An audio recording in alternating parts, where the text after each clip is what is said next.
Hare Krishna, so we'll start. Om Ajnanatimirandhasya Jnananjana Salakaya Chakshurumritam Jena Tasmai Shri Gurave Namaha Shri Chaitanya Manavishtam Sthapitam Jena Bhutale Swayam Rupah Kadamayam Dadati Sudantikam He Krishna Karuna Sindhu Din Bandhu Jagatpate Gopesa Gopika Kanta Radha Kanta Namastate Tapt Kanchana Gaurangi Radhe Vrindavaneshwari Vishvanuste Devi Parnamami Hari Ye पंचकल्पातरुभ्यश्च कृपासिन्धुभ्यः वैश्च पतितानां पावनेभ्यो वैष्णवेभ्यो नमो नमः।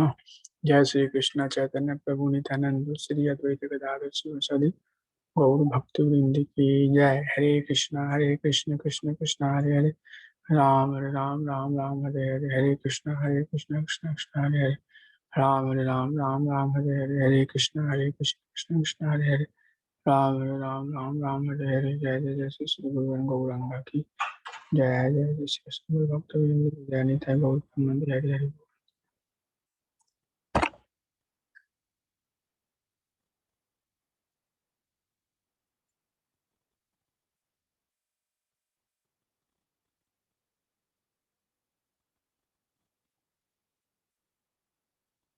Okay, so we have only 10 devotees today. Who is not here? Let me see.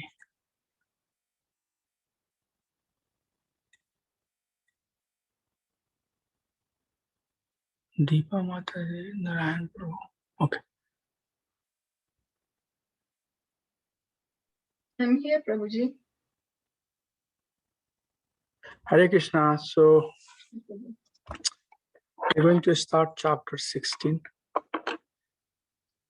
And this is once again very beautiful chapter, very powerful chapter.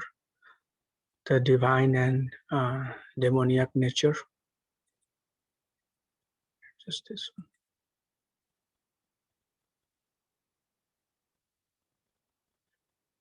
So before we get into this chapter, I just like to summarize what we studied in chapter 15.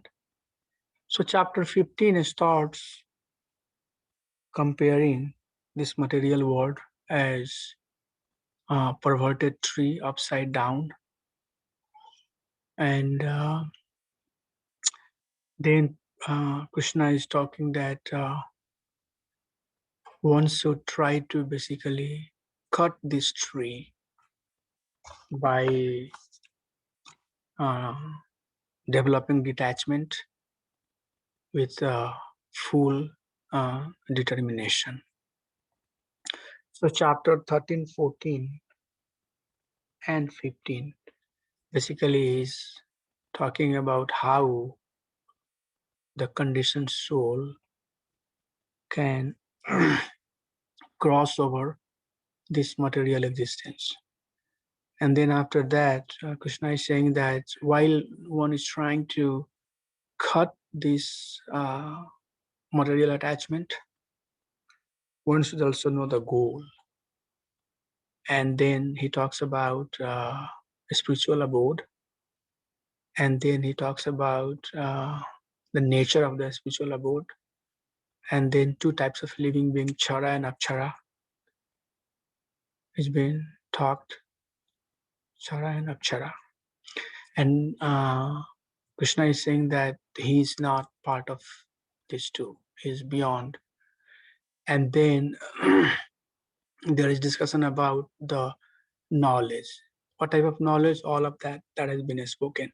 One should know that this material nature is perishable. This material nature is going to destroy over the course of time.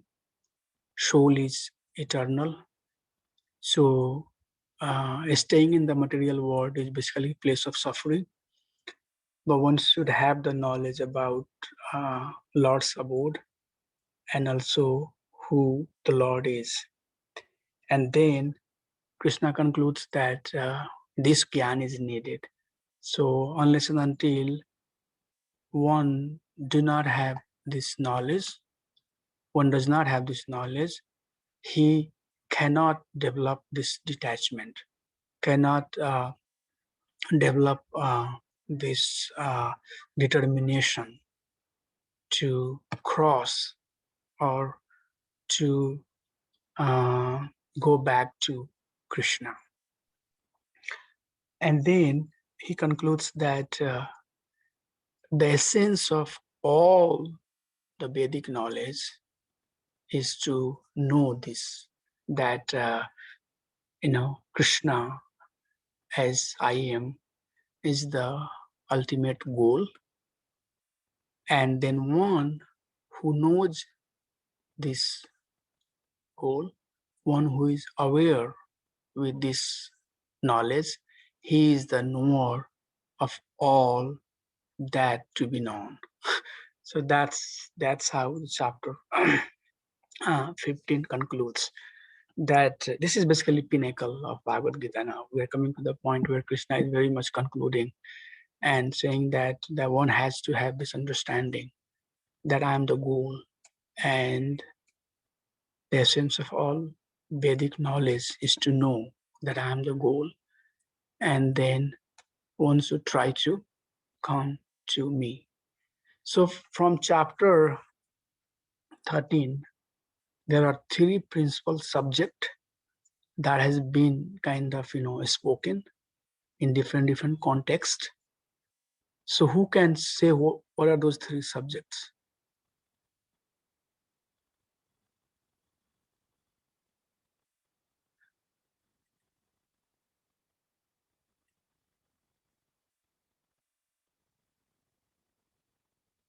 What are the three subjects that has been spoken?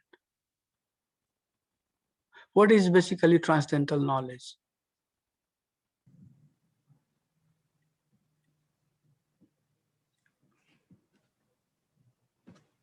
The three subjects that's spoken here is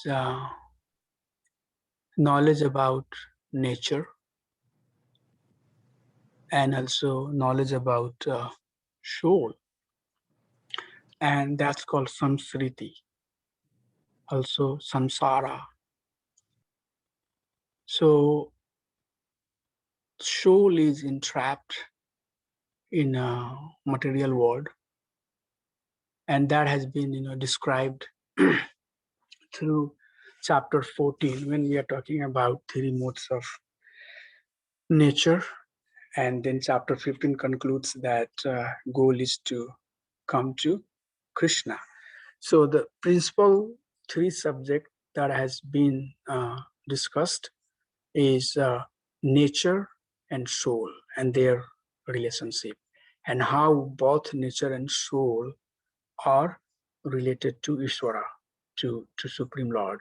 So these three subjects are basically very well, in very extensive way, described through chapter 13, 14, 15. In chapter 16, we are going to talk about, now in chapter 15, we studied that this material world is perverted tree.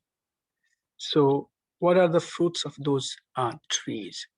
Dharma, artha, kam, moksha. That's one way to see it. Also, the nature quality that a living being acquire associating with this material nature is also known as their known as the fruits of that tree, and that's also called sampada. Sampada means quality. So this uh, interaction that living being has with nature, basically the interactions are reflected either with some divine qualities or with some demoniac qualities. So that's what this chapter is going to talk to us, that what are the fruits of this material existence, basically the behavior, right? Behavior, the accumulation of the swabhava, or a specific swabhava that living entities has acquired by interacting with this material nature is basically fruits, are the fruits of that relationship, of that tree which is perverted upside down. So in this chapter there are 24 verses, and first 3 verses are talking about divine qualities, Daivi Sampada, and then verse number 4 to 8 will talk about Demoniac qualities, Ashura Sampada, and then this chapter mostly talks about the nature and characteristic of the uh, soul or personalities who are in demoniac qualities. So verse number 10 to 20 will talk what are the activities of the people who have this demoniac quality, and then giving up tendencies, how and uh, and uh, how to know, or how uh, the soul who wants to live these qualities, the demoniac quality, especially here, how they should conduct, how their behavior should be conducted. So last 4 verses will talk that they should basically follow the shastric injunction. The one who does not follow shastra cannot develop this divine quality, or would not know at the first place. They would not even know what is the divine quality, what is the Daivik Sampada. So this is a very, very, very powerful chapter, very, very beautiful chapter. And this chapter literally tells everything that we see in the society today.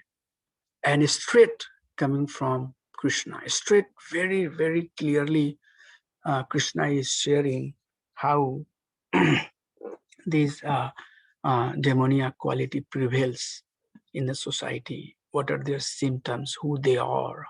So it's very, very beautiful chapter. So what we'll do is that to make sure that our understanding is clear, we are getting the essence of the discussion here.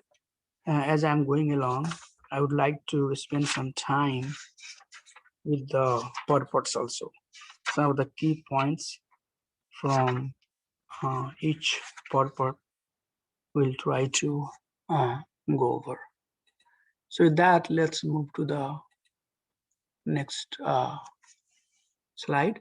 So in the previous chapter, Krishna described the banyan tree, material world. In this chapter, fruits of the trees are described, which are of 2 types, good fruit and bad fruits. So good fruits are the divine qualities, and bad fruits are demoniac qualities.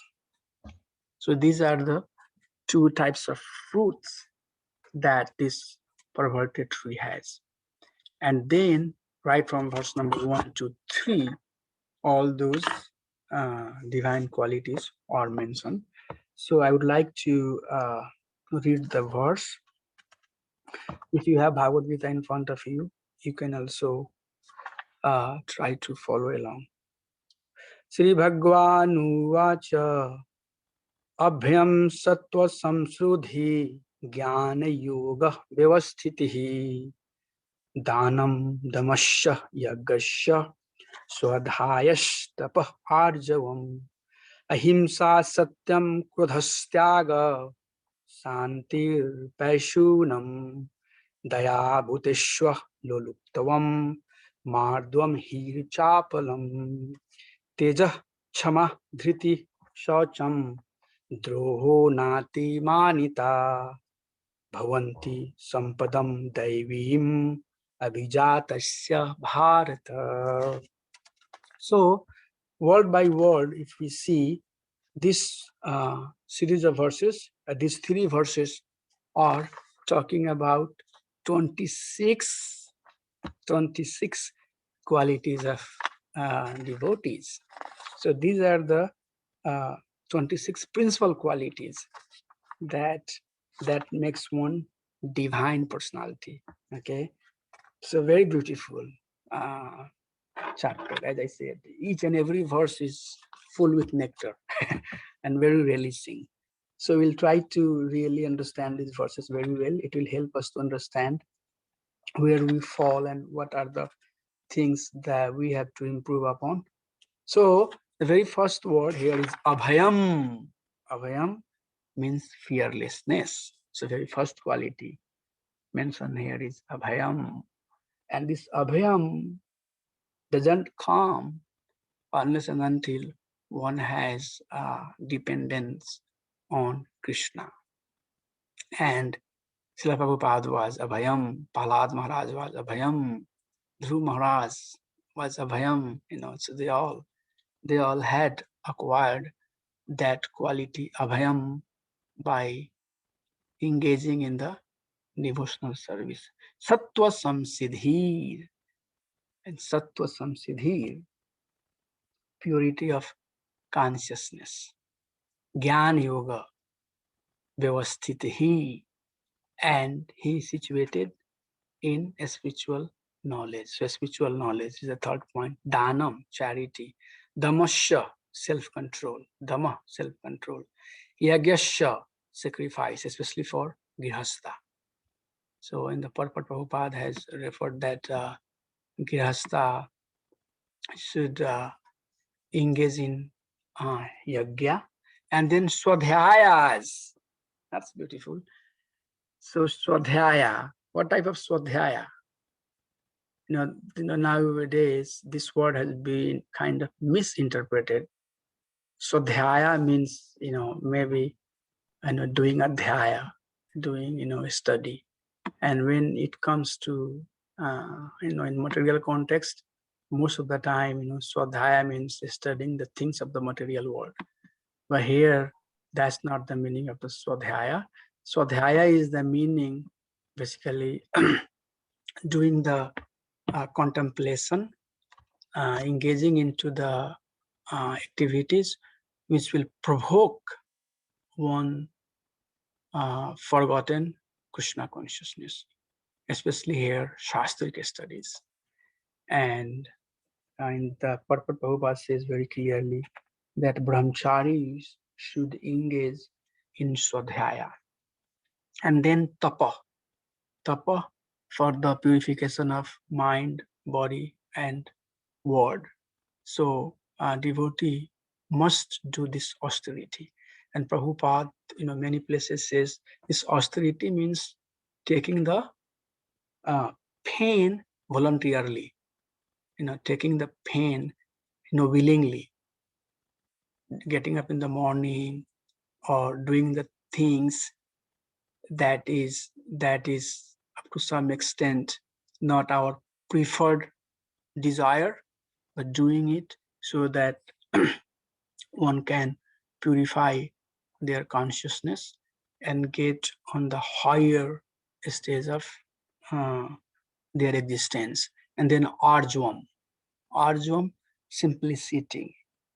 And simplicity means no duplicity.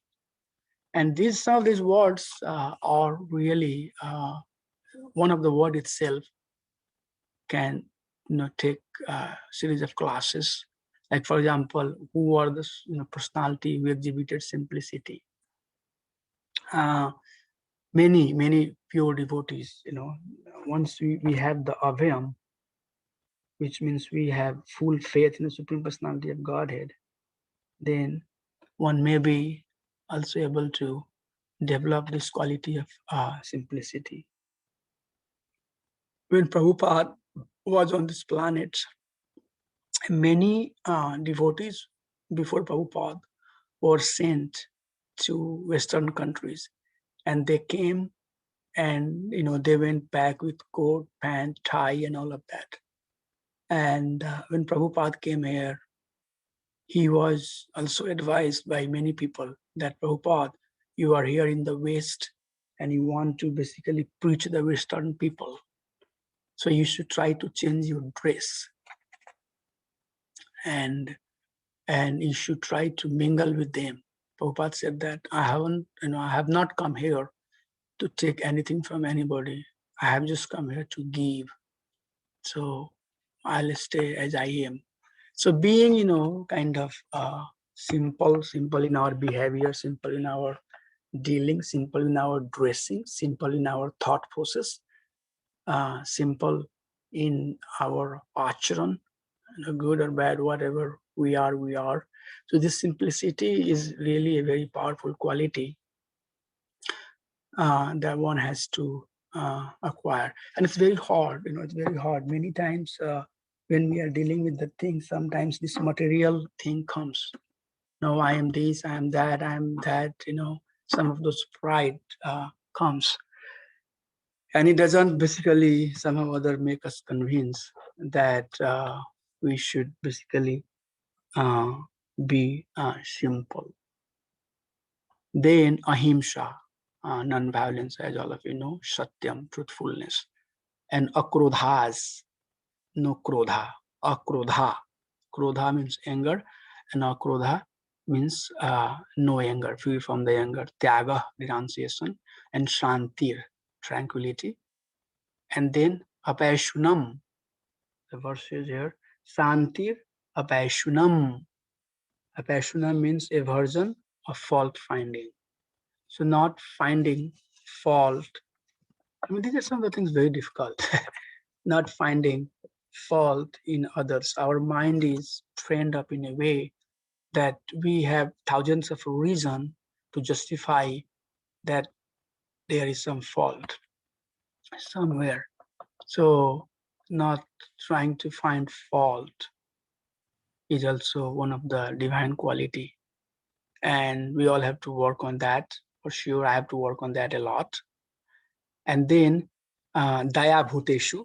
Bhuteshu refers to living being or living being. So there should be compassion for all living entities. And that in that context, Prabhupada is writing that uh, all the slaughterhouse that's happening, going on in the society today, that's basically not the compassionate behavior towards our brothers and sisters. If Krishna says that Mama Yansa Jiva Loka Jiva Bhuta Sanatana, all of these living beings are my part and parcel. In one sense, doesn't matter where we live, how we live, where we are born, what color, caste, creed we have got. We all have the same father.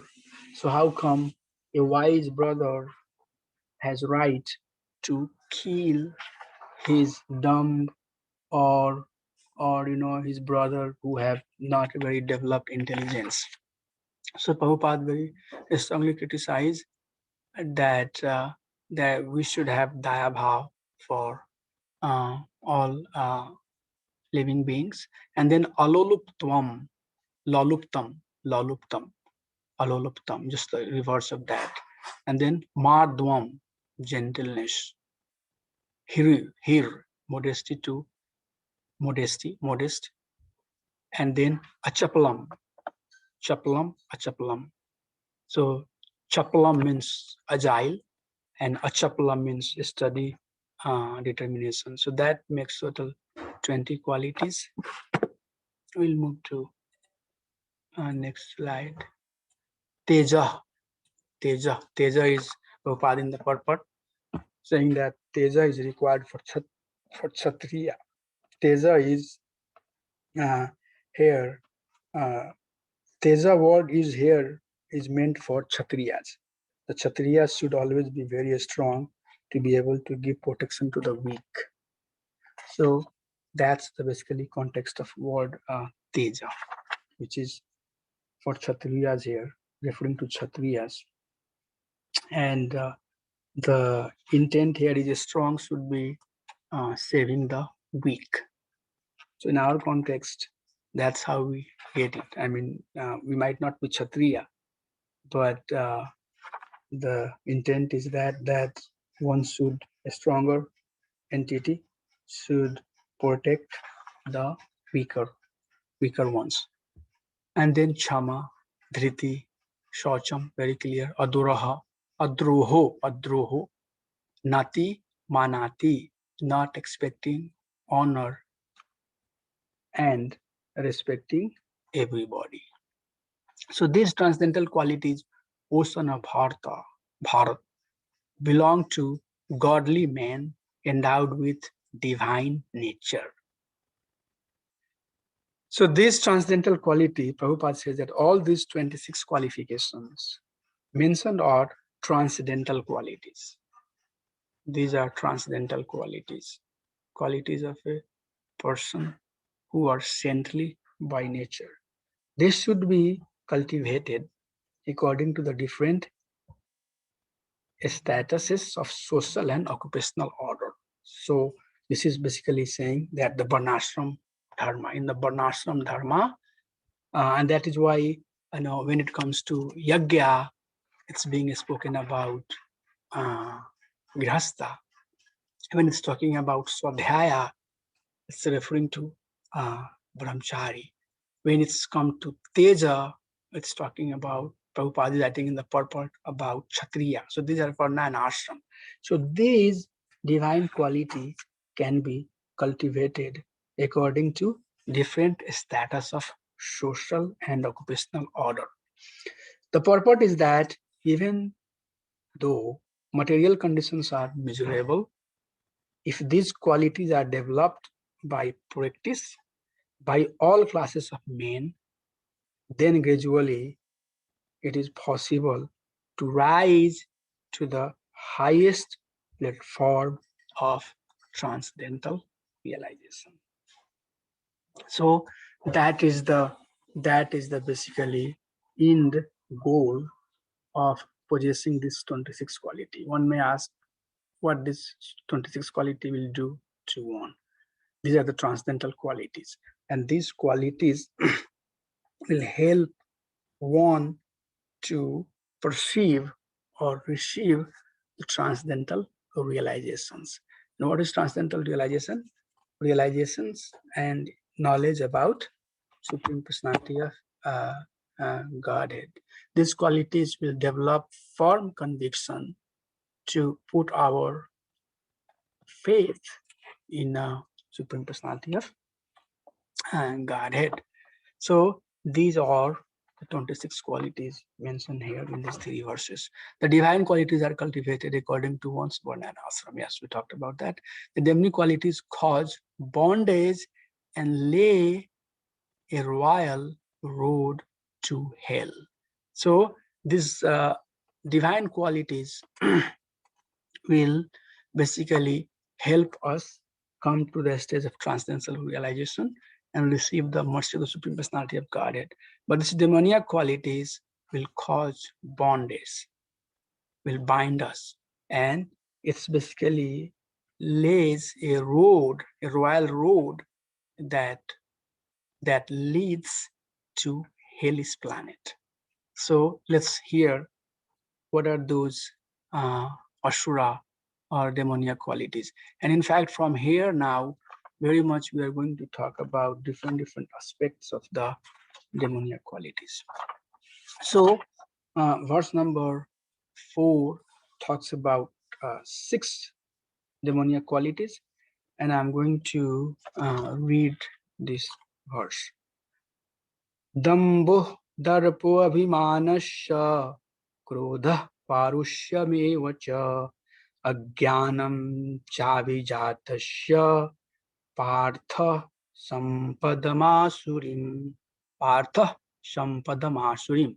So these are the sampada qualities of, O Arjuna, these are the qualities of asurim people. These are the quality of the people who have demoniac, mentality. So what are that? Dambho, pride. Okay, pride is number 1 here mentioned, and then darpo, arrogance. So pride, arrogance, and then abhimanasya,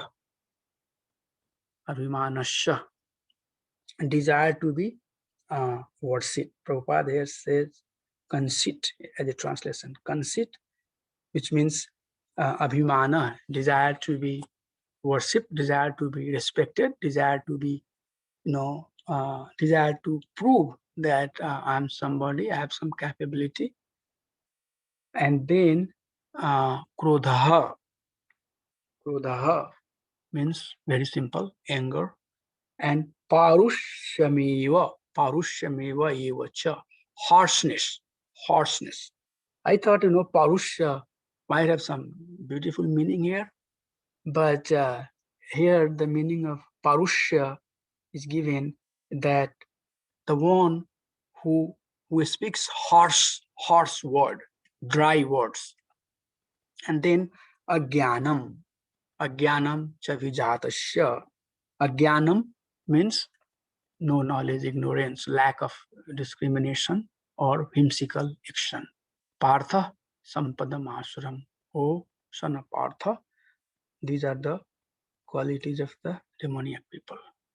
So, after hearing this, now Arjun is thinking, so me fighting here, is it a divine quality or is it a demoniac quality? And I'm sure of all of us know the answer that this is not a demoniac quality, this is a divine quality. But Krishna is going to explain that to Arjun. What is uh, basically, what are the uh, characteristic of his fighting, or which category it falls in.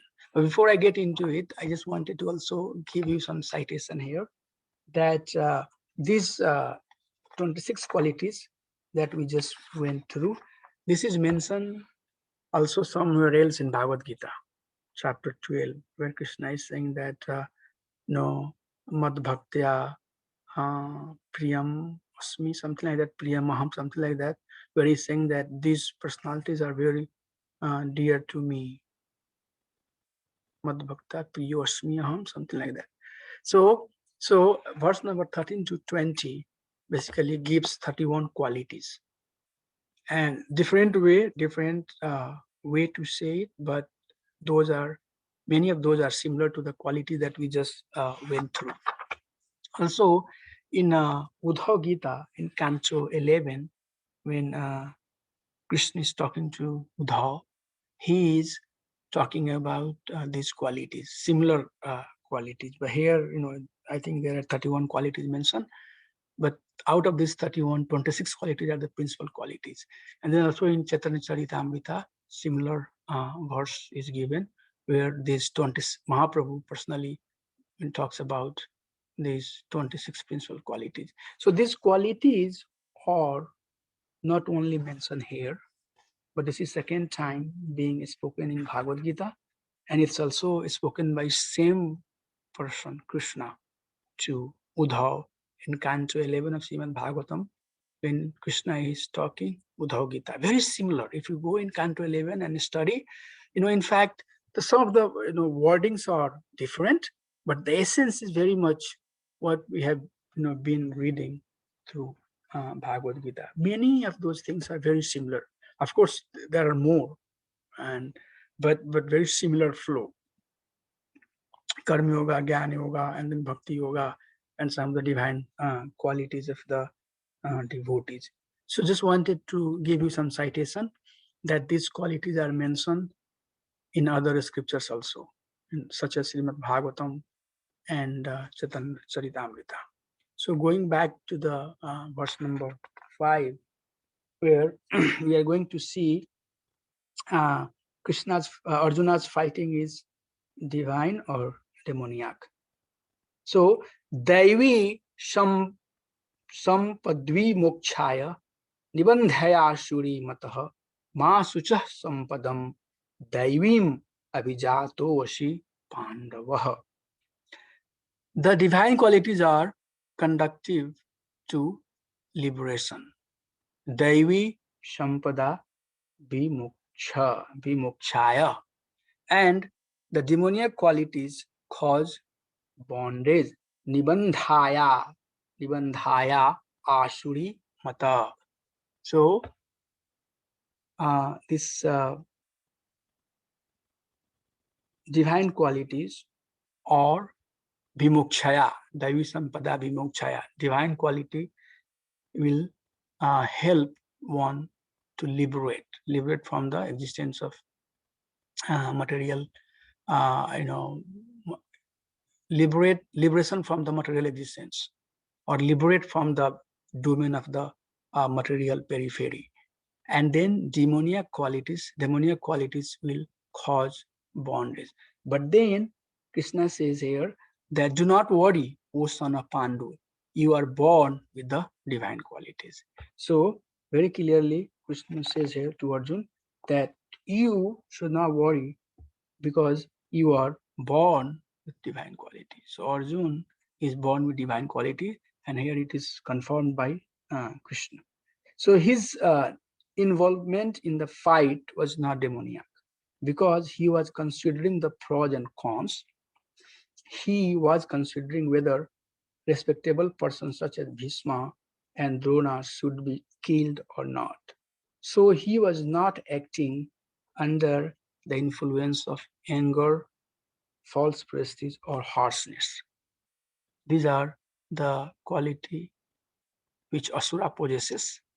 So in the purport, Prabhupada is saying that Arjun is not basically influenced by this Asura pravritti when he is trying to fight. Rather, he still has that intelligence of discrimination to understand or to see, oh, we have basically Lord, we have Vishma in front of us, or we have who is our grandfather, or we have Dronacharya in front of us, who is our guru.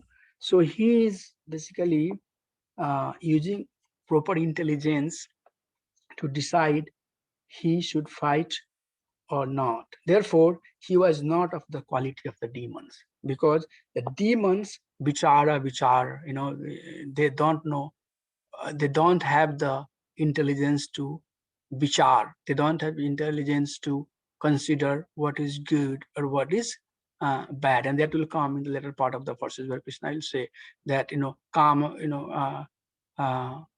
kam raga paramam, thinking that this material pleasure or attachment with the material desire or the lust is so strong that they will do everything.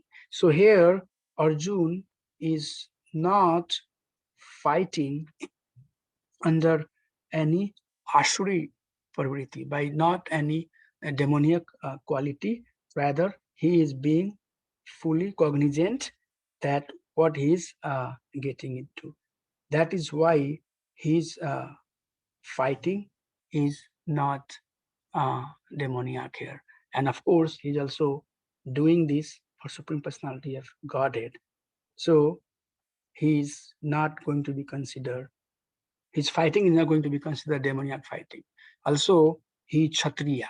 So for a Kshatriya, it is dharma to help protect the uh, righteous principle.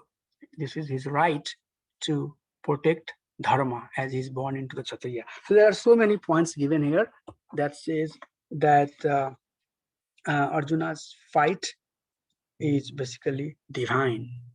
So you read those purports and you will be able to understand what are the points Prabhupada is citing here to justify that Arjuna must fight.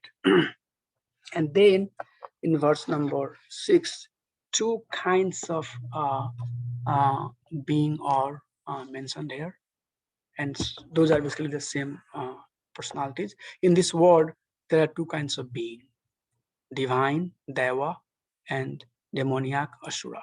I have already explained the divine and demoniac qualities. Now hear about the I have already explained about the divine qualities.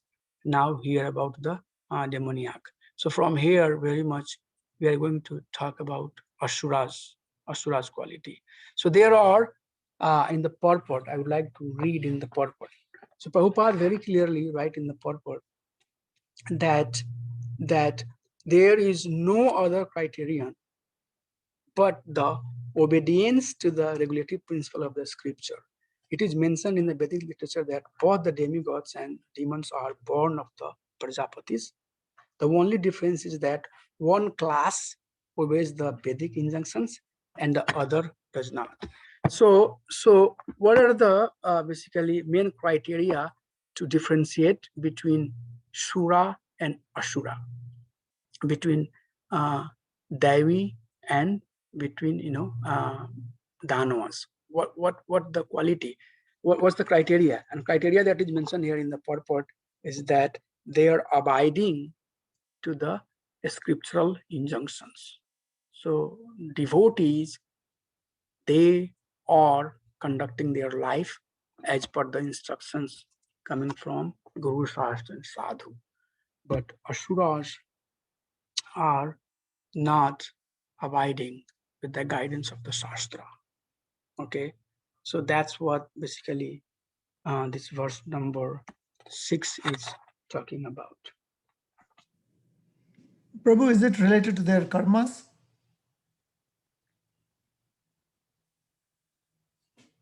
Those who are born with divine qualities follow a regulative life.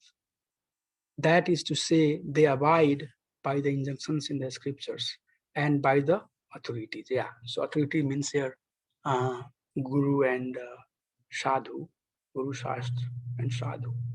Shastra is mentioned here, so Guru and Sadhu. So that's the major basically criteria to differentiate between Dev and Davic personality and Danvik personality. Hey, Prabhu. So this is very important point to be noted. And series of verses will come one after another. And that those verses are very clearly going to tell how this Asura pravritti type of person acts. So next verse, verse number 7, very beautiful verse. We'll read the verse. Pravrittim cha nivrittim cha jana na vidurasuraha. Pravrittim cha nivrittim cha jana na vidurasura. Na socham napi chacharo na satyam teshu viddhate. Very beautiful. Pravritim cha nivritim cha jana na vidura ashura. Vidu means knowledge. Ashura means the people who are of the demoniac quality. They do not know pravriti cha nivriti cha. What is the marga? What is the path of liberation? Or what is the path of bondage? Nivriti means the path that leads to sense gratification, which ultimately cause the repeated birth and death. And pravriti is the marga that lead one towards Supreme Personality of Godhead. So the person, Janana Vidurasura, the person who have Asuric bhav, he is not basically he's not familiar with what is this pravritti and nivritti marg. So that's first two line of this verse. They do not know what is to be done, which is pravrittim, and not to be done, which is nivrittim. And then na socham na pichacharo na satyam teshu vidyate. So they don't have socham, cleanliness, and napi chacharo, they do not have good acharan. Cha acharo, chacharo, they do not have good acharan. Na satyam, and they do not have truthfulness. Teshu vidyate, they do not possess this cleanness, good character, and truthfulness. They do not have knowledge of what is the Parvriti Marga and what is the Nivriti Marga. So this Parvriti and Nivriti Marga comes again and again in our scripture at so many places, but I'm not going to spend a lot of time on that. I think most of you are familiar. But here in the purport, there are few important points mentioned, and I would like to basically read those and discuss, maybe have some discussions. So as for behavior, there are many. So what is the one criteria that differentiate between Shura and Ashura? Their abideness with the Shastric injunction. Keeping that in the mind, if we read this purport, as for behavior, there are many rules and regulations guiding human behavior, which is law of the human race. Actually, and then there are many examples given, such as actually a woman should be given protection at the every stage of life. She should be given protection by the father in her younger age, by the husband in her youth, and by the grown-up sons in her old age. This is a proper social behavior according to Shastra. Okay, but in today's society, nobody will buy into it. They would not basically even try to hear this type of thing, that we have to be dependent on somebody, because this is a society of liberty and freedom, right? So in that context, if we see, then we can see that the quality of not being dependent, if the nature is of being dependent and developing the kind of attitude of not being dependent, that will be considered at some point ashrik bhav. So what type of shastric injunction is mentioned here for divine quality? Dharma Sastra.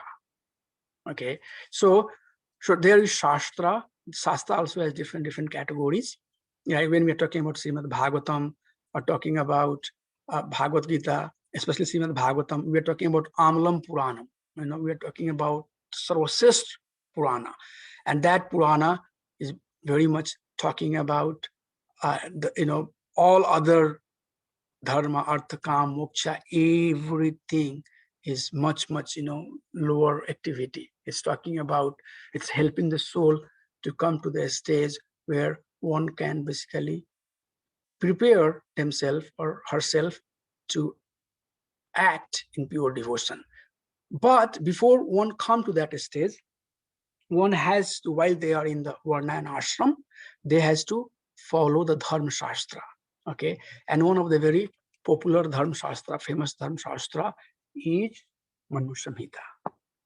Manu Samhita is considered one of the Dharma Sastra. Also, Bhrigu Muni has written Shastra about Dharma. Prasar Muni also has some commentary about Dharma Sastra. So there are many Shastras that is talking about what should be the basic code of conduct to elevate one to the stage of transcendental qualities. So here, especially, at least a human society should be trained to follow the Dharma Shastra, because without Dharma, Prabhupada has said that without Dharma, it's very much, we are like two-legged animal, So Dharma hina pasu hi samana. If we don't have Dharma that we have to follow, if there is no higher principle for one to follow, then even he or she has the human body, he or she is none different than two-legged animal. So this is very important point to be noted, that even we don't aspire to be devotee of Supreme Personality of Godhead. Even we are not aspiring to come to the stage of pure devotion. Puja, la, pratishtha, dharma, artha, kam, moksha, aham, ameti, even if we have no desire to come beyond all of this, still a civilized human being must act under the code of conduct that's given by Dharma. Okay, and superficially, there is constitution in every society. There is constitution, but that constitution is perverted. That constitution is mental concoction, and it will come later. That this asuri bhav, the people who have this asuri bhav, they mix things, to fulfill their karma, to fulfill their desire. And by doing that, they ruin themselves. Okay, so the guidance that Bhagavad Gita is giving here, especially in this chapter, in this context, that even one is not aspiring to come to the stage of pure devotion, their life must be conducted by the rules and regulations that given in Dharma Sastra. And that is why Varnashram is being too much emphasized, because in Varnashram Dharma, that's what we are doing. We are following the Dharma that one has as Brahmachari, or one has as Kshatriya, one has as Grihastha, or one has as Banprastha, if you're talking about Varna. So if you're talking about the ashram, and if you're talking about the Varna, then the quality, the guidance and principles that given for one to act as Brahmin, Kshatriya, Vaishya, and Shudra.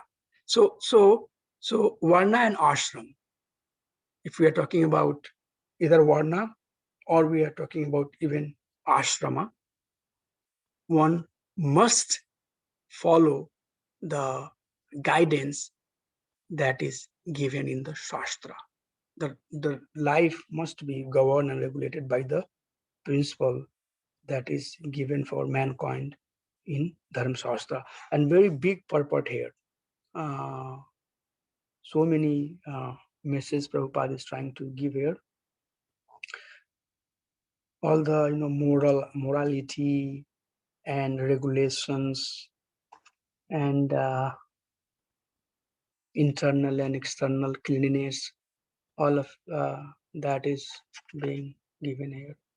As far as internal cleanliness is concerned, one should always remember the holy name of God and chant Hare Krishna, Krishna Krishna, Hare Hare, Hare Ram, Ram Ram, Hare Hare.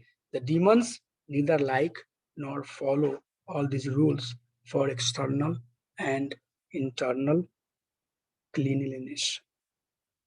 So that's what we are getting out of verse number 7. Then another beautiful, very beautiful, powerful verse we are going to read now. And that verse talks about the atheism that prevails in the society. And I would like to read that verse and then summarize the key points that being mentioned here. Asatyam pratistham te. Asatyam pratistham te. Jagdahuri nishwaram. Apraspras sambhutam.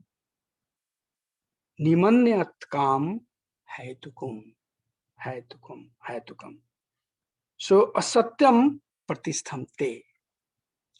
Asatyam pratistham te means thinking that this material world has no foundation. It has it is false, asatyam, and it is without any foundation. Apartistham te. And then there is Jagdahur Anishwaram. There is nobody who is controlling it. There is nobody who is watching it or guiding it. And Aprasper Sambhutam. Aprasper. Prosper means something that is related, something that is dependent upon, something that is associated to. So the Ashura Bhav, the people who are of the Demoniac quality, they think that this is aprospero. It has no relationship with anybody, which means there is no cause. There is no cause that has caused it. And then Kimanya at Kama Haitukum. And it is basically product of the Kama.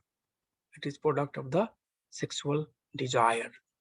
So the personality of demoniac quality, what they conclude about this material existence, they think that it is false. It is asatyam. It is without any foundation.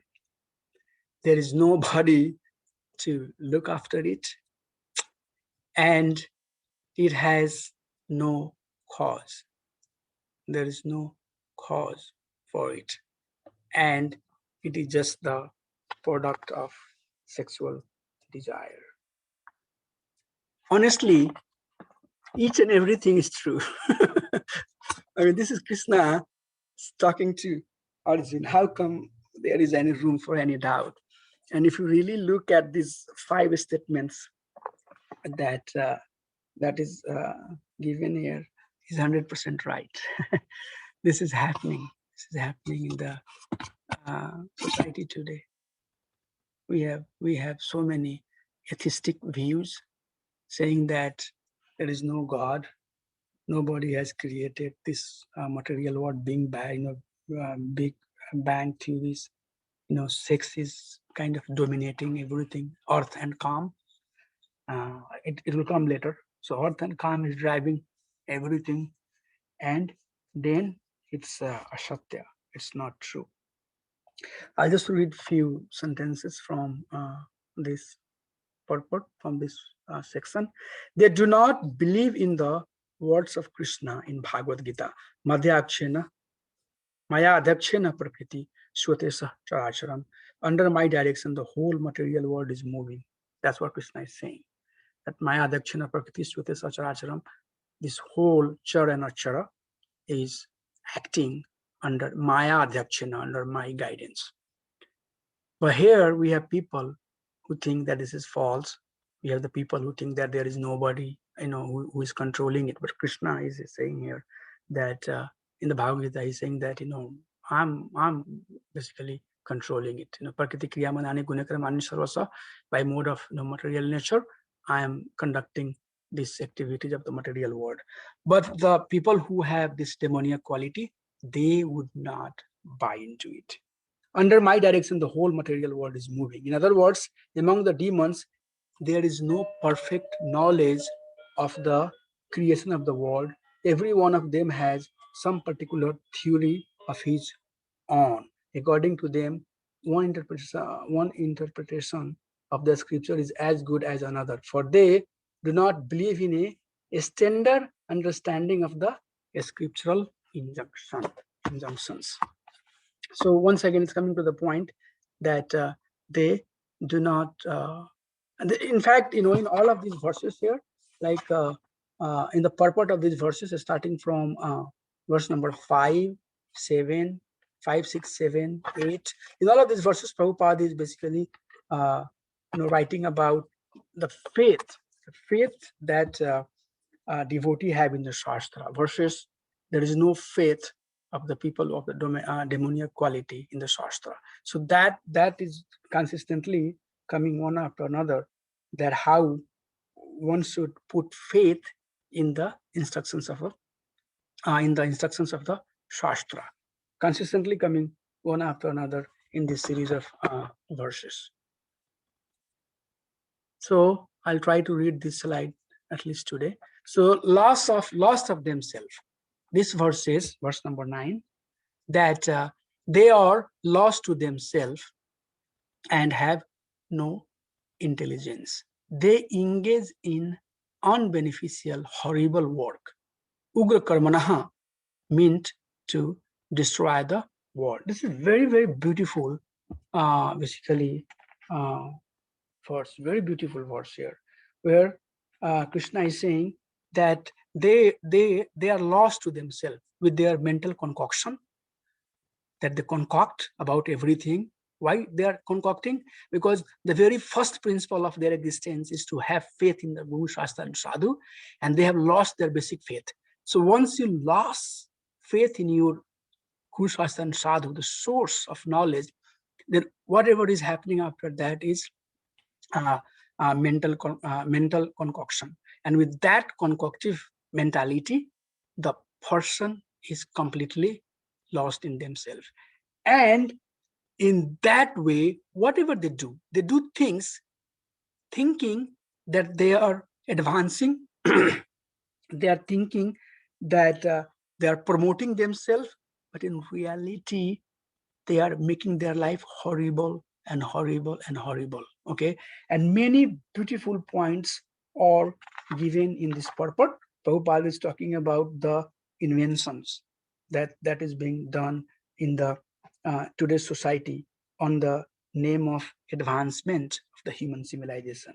But the result is that people are becoming more violent and more cruel. The killing of the animals have, is very prominent all over, and these people think that that's their right. They kill innocent animal for no reason. Also, Prabhupada is talking about here that they consider others their enemies, and they think that if I can kill my enemy, then I'll be happy. And all sorts of atomic weapons and other things that society is developing today on the name of scientific advancement, that itself can demolish their existence. So that's what basically is being spoken here, that on the name of advancement they are deluded so much so that they are cause of their own destruction. I'll try to finish here because it's already 3:01. So I'll read this verse 10. We have 24 verse. So next class, I'll try to finish this. This is beautiful verse that I would like to read, and the translation and meaning and the purport is super good, super excellent verse. Kamam asritya duspuram dambhamana madanvitah muhad grihitva shadgrahan parvartante suchivratah. So kamam ashritya, they are fully taking shelter of the kama. Kamam asritya duspuram, completely unsatisfied. They do not have satiation. They are not satisfied. Dambha mana amad, dambha mana mad anavitah, completely in pride, under false prestige, and fully absorbed in abhimana, conceit, fully absorbed in abhimana, completely taken away by moha, and are fully illusioned. They are always adhere to the things which are unclean and which are impermanent, which are unclean and which are impermanent. So completely taken over by this lust and this pride, this moha, illusion, and all other items mentioned here. They are completely adhering themselves to the things which are temporary and which are not sanitary, which are not for their welfare, which are not good for them. So if we read word by word of this purport, the meaning of this verse as phrase by phrase, it says that taking shelter of insatiable thirst for enjoyment and absorbed in the conceit of pride and false prestige, they are illusioned, attracted by the impermanent, and are always shown to unclean vows. And in the purport, beautiful points are being mentioned here. Prabhupada says that the demons have no satiation for their lust. They are always trying to get more and more and more and more and more. The result is that they become more and more attracted to two things: sex enjoyment and accumulation of the material wealth. The word ashuchi vrataha, unclean vows, is very significant in this connection. Such demoniac people are only attracted by wine, women, gambling, and meat eating. Those are their ashochu, unclean habits. Induced by pride and false prestige, they create some principle of religion which are not approved by Vedic injunctions. Although such demoniac people are most abominable in the world, by artificial means, the world creates a false honor for them. I don't know, Nobel Prize maybe. That somebody has created something that can kill in fraction of a second. Although they are gliding toward hell, they consider themselves very much advanced. I don't know. I mean, how much I love this chapter. I don't have word to express. I don't have intelligence to really, really express the richness that I find in this chapter. So I would like to humbly request all of you that read this particular, each and every part, read very carefully, and it will really, help to understand what we are seeing in the society today. It's a very, very powerful chapter, very, very powerful chapter. A lot of powerful points are mentioned here. At least it will act as a mirror to all of us, and we should be, as we are reading it, we should be able to see our reflection in the pages of Bhagavad Gita and see, okay, so where I stand. A lot of things to work on.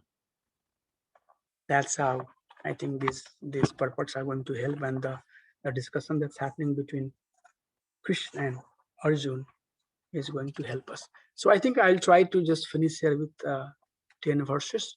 Remaining 14 verses we'll try to cover in next class. As you might have observed that I'm trying to read the verses and purport, because that's how we should also do.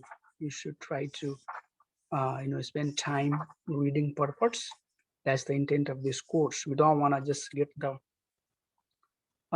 certificate, but rather develop the proper kind of learning and understand the teaching of Bhagavad Gita to make our life perfect. Thank you. With all of that, I would like to conclude here. Anything else anybody has? Thank you, Prabhu. Thank you, Prabhu. Nobody says anything anytime, and there's nothing to Can share. Do you have your volume up, Prabhu? Or did I just confuse or don't make sense when I'm Prabhu, talking? we're talking, but you can't hear. Do you have your volume up? Hare Krishna. Can you hear us? Prabhu, we can hear you. Can anyone else hear me? We're here. Yes, Prabhu, I can hear you. Oh, okay. Also here. Huh? Okay. Ramachari, can you hear us? I don't think he can hear us. Hare Krishna. Yeah, he heard us before. I think Ashok Prabhu asked a question. That time he heard. I don't know why he couldn't hear No, us. I did not hear. Yeah. My wife came and told that somebody is talking and I'm not able to hear. I don't know, Prabhu. Something was not right. Okay. Hare Krishna. Haribol Prabhu, did you say something? Oh, Ramkishore Yeah. Prabhu. He looks so young. Yeah, Prabhu. can you hear us? Yes, sorry. Did you Oh, say okay, something? good. Yeah, I don't know, Hello? maybe.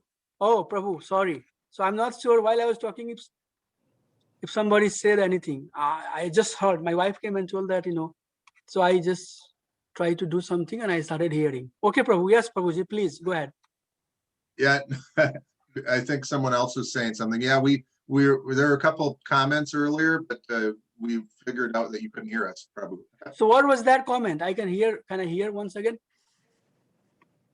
I think there's a question about, I can't remember who asked it, around karma, and if one's born, I think, as an asura or a demoniac personality. I think. What is the question, Prabhuji? Who asked that? I don't remember. Prabhu, I asked the question because Hari Bol Ashok Prabhu. yeah, What was that, Prabhu? So the question was that that since the birth of asuras and the good and bad people, demonic people, and it's from Prajapatis, so is it because of the karmas they achieve that? Their previous karmas. Yeah. So I mean, there are many layers of answer. One very simple answer is that and it is going to come in the next verse when Krishna will say that they are so much engrossed in the sense enjoyment that at the time of the death, Pralaya Kale, they will be still trying to acquire the wealth, and they'll be looking for the things of the material happiness. So by doing that, they leave the body and they go back. They basically go or leave this body with material desire. So unless and until those desires are not fulfilled, they keep on coming. And then they come every time, and they again, accumulate some other desire.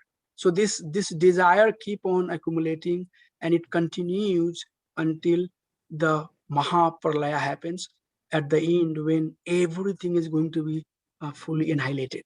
Mm-hmm. And then everything goes back to the body of Karnodakshai Vishnu. And it stays there. And then when creation happens, whatever Swabhava Jiva has acquired before they go back, they come with that same desire.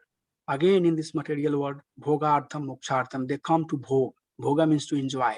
So if we have desire that I want to be these, some material desires, and that desire is not Krishna conscious desire, this is desire for bhoga, for kama, for artha and kama, then that desire, unless and until it's not fulfilled, will keep on coming. So if our desire is, these are the quality, if we have acquired the demoniac desire, we are going to have somehow or other demoniac swabhava. If we have developed divine swabhava, then we are going to be taking birth as a divine personality. So, like for example, Krishna is saying that little bit bhakti will stay with you. Why? Because you have done done some good, and you have developed some divine quality. So that divine quality will keep on going up and up and up. And basically, the main thing that we are doing is that purifying the desire. This little bit independence that living beings are given is a very big problem. In one sense, Krishna has given because he loves us, but this is also a problem because you and I are misutilizing that independence. And due to that, we are developing the desire which is away from Krishna, and that's Demonia quality. So as long as those desires are with us, we keep on coming back, going back, and then bahunam janmanamante gyanvan mam prapadyante. At the end of multiple coming and going, at some point, Guru Krishna Prasade Pai, while we are wandering in the cycle of samsara, birth and death, it's called Bhausagar, while we are coming and going, coming and going, this is our great fortune that will hit somebody walking on the road saying that Hare Krishna, Hare Krishna. Hare Ram, Ram Ram, Hare Hare. You are in school, you are in college, you are in America, you are in India, you came here for PhD, you came here for doctorate, you came here for so many things. That mixture, that milan, when that happens, when one of the devotee of Krishna comes and touch this consciousness, then from that day, the Swabhava starts changing, and then divine quality starts coming, and demoniac quality starts going away. And then once we become completely divine, then if we leave the body, we go and cross the punarapi janamam, punarapi marnam. We go back to the realm of the material world. So unless and until, that's the instruction being given here. Why we are talking here? Krishna is talking about how one can detach, how one can basically disassociate with this relationship that we have, life after life, birth after birth. The association with the material world is so strong, very strong. How to break it? This knowledge will help. This knowledge will help. That's what is being spoken here. The Arjun, develop this divine quality, drop out this demoniac quality. Okay, if we don't if we don't drop this demoniac quality out, then it will keep on accumulating. And yes, whenever there will be another creation, we'll come back again with this demoniac quality.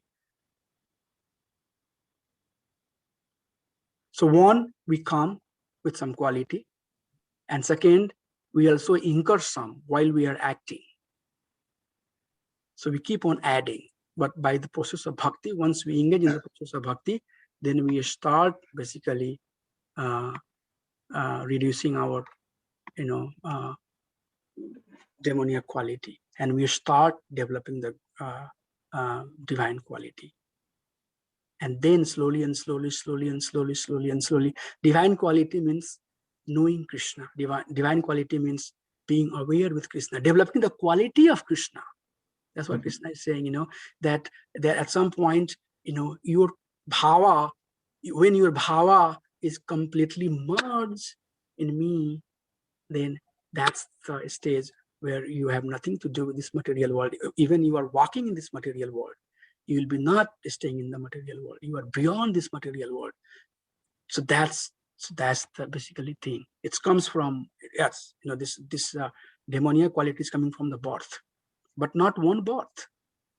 We have taken multiple births, and every birth we had some Demonia quality, and we have added some more. But this lifetime, when we are chanting Hare Krishna Mahamantra, taking the process of Navada Bhakti, associating with devotee, doing the deity worship, talking Bhagavad Gita, studying these instructions of Shastra, trying to live our life as per the instructions given in the Shastra, we are very much burning those Demonia quality. And all of us see today, see 5 years back, see 10 years back. I see myself 15 years back. Did I make improvement? Huge, huge. I'm not self, propagating, but I can see this is very tangible difference. Today versus 15 years back, huge. And likewise, all of us have to, that's the driving force in the bhakti, that you yourself will feel the difference. You yourself will feel the support, the guidance, the realizations. So going back to your question, yes, it's coming from Janma, and we have taken multiple Janma, and in every Janma we are adding more and more and more of the Demonia quality. Bhakti is the only process. That's what Krishna is saying here. Bhakti is the only process by knowing the goal and by acting. And Prabhupada in one of the purport is talking about Sambandha, Avidya, and Prayojana. So Sambandha, we are developing the Sambandha, and we are acting under that relationship. And at the end of the life, if we have done enough bhakti, we'll go back to Krishna. If not, then nothing will be lost. Even the dark, dense Kali Yuga will call. Krishna will still present us in a situation where you and I can do bhakti. You and I coming to here, United States, PhD, postdoc, doctorate, all of that is that given to us. Just because at some point somebody will come and knock the door. Knock, knock, knock, knock, knock. Time is up. Now we do bhakti. That's why you have a attachment. That's why you like devotee. You are liking Shastra. You are doing bhakti Shastri. It's all Krishna's plan. Without his mercy, nobody can do bhakti. So yes, things are coming from the life after life, from our janma, but Krishna will guide us, help us to cross over as he is guiding to Arjuna. He is still guiding us through Bhagavad Gita. Thank you, Prabhu. Hari Hari. Anything else? Yeah, I like giving, broader, longer answer. Many times people do not like, many times it does not make sense. But thing is that, in my opinion, it's not black and white. Okay, the thing has to be understood from various perspective. Black and white answer. The problem with black and white answer is that if it doesn't matches, what is next then? That's why have the holistic understanding about everything, little bit broader understanding, and then that will help us progress in the path of bhakti. It's very powerful. Is there anything else? This chapter is very, very beautiful chapter. Very beautiful chapter. I request all of you to read the purport, digest, as much as you can. All the chapters. Bhagavad Gita is not simple book. Okay. So, is there anything else anybody has? Sorry, I was not able to hear you. I'm so sorry for that.